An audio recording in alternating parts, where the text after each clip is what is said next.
पतंजलि शर्मा जी, जयपुर से। राधे राधे। महाराज जी, आपके चरणों में कोटि कोटि प्रणाम। महाराज श्री, हमारी संतान जो हमसे उत्पन्न होगी, क्या वो अपने पूर्व कर्मों के अनुसार शरीर मिलेगा या माता पिता के कर्मों के अनुसार? अगर माता पिता के कर्मों के अनुसार उत्पन्न होगी तो क्या सावधानी रखें? कृपया मार्गदर्शन करें।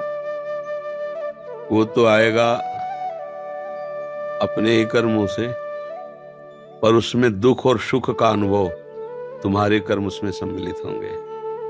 अगर आपने पूर्व में जो जीव पुत्र रूप में आ रहा है उसके साथ अभद्र कर्म किए हैं, तो आकर के जीवन भर आपको जलाएगा, आपको दुख देगा।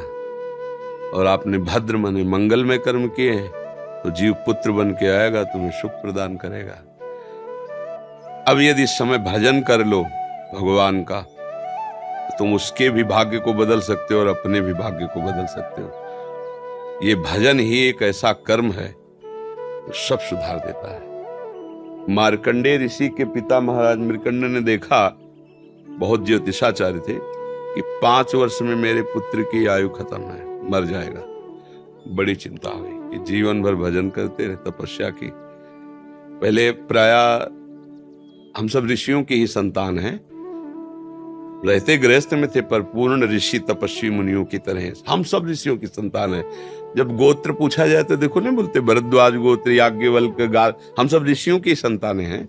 हाँ, तो उनको लगा कि कैसे क्या कर सकते हैं कि 5 वर्ष के बाद ये बालक जीवित बना रहे। अब पिता का कर्म शुरू हो रहा है। पूर्व संयोग इतने ही वर्ष का था, अब उनका नया कर्म काम कर रहा है।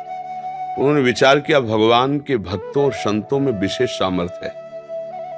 यदि संतों को साष्टांग दंडवत करे और संतों का आशीर्वाद मिले, तो मैं इसे मृत्यु से भी बचा सकता हूं। उनको पता था, उनकी श्रद्धा थी, उनकी भावना थी। तो प्रायः पवित्र नदियों के किनारे ही ऋषियों के आश्रम होते थे, तो गंगा जी के समीप ही तो घाट में खड़ा कर देते। जो भी संत दिखाई देते, वैष्णव तिलक या शैव तिलक, वो सबको आदेश कर, छोटा सा बालक 2 वर्ष 3, साष्टांग प्रणाम करो, साष्टांग प्रणाम करो। उनकी सेवा यही थी, प्रसाद पाओ और जाके घाट में खड़े हो, जो भी संत दिखाई दे साष्टांग प्रणाम करो। एक दिन प्रच्छन्न वेश से, गुप्त रूप से सनक सनंदन सनातन सनत कुमार भी, अब आपको क्या पता कौन महात्मा किस कोटि का किस वेश में तुम्हारे पास बैठा है, या तुम्हारे संग वार्तालाप कर रहा है, या तुम्हें कभी मिल सकता है, हमारी दृष्टि नहीं है ना। और वो दिव्य महापुरुष थे और वो देखा करते थे। जो साष्टांग प्रणाम किया तो चारों संत वेश में थे, उनका चिरंजीवी भाव, बस वो आ गए। कहा, महाराज मेरी दृष्टि अचूक है, आप सनक सनंदन सनातन सनत कुमार, चारों ब्रह्म कुमार है ना, प्रच्छन्न वेश से आप घूम रहे हैं, ये तो अभागी है, 5 वर्ष में इसकी मृत्यु हो जाएगी।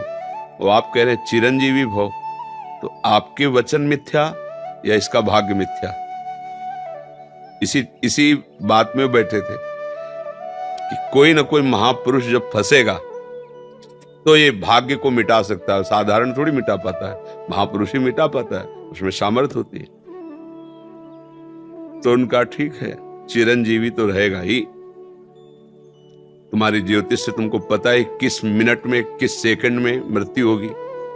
उस दिन प्रातः से लेकर के और मृत्यु समय तक भगवान शिव के मंदिर में शिव का आलिंगन करके इसे बैठा देना, बस फिर और हम देख लेंगे। ऐसा ही किया।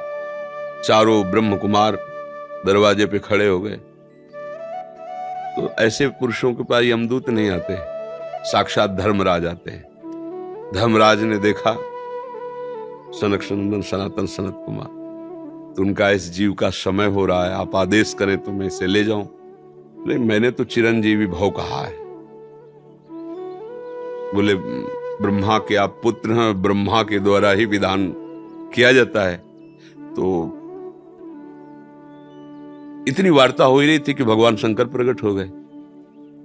उनका कि कुछ बदलना नहीं है, 5 वर्ष की आयु ना, हाँ 5 वर्ष रहे, मेरी आयु के 5 वर्ष रहे। भगवान ब्रह्मा जी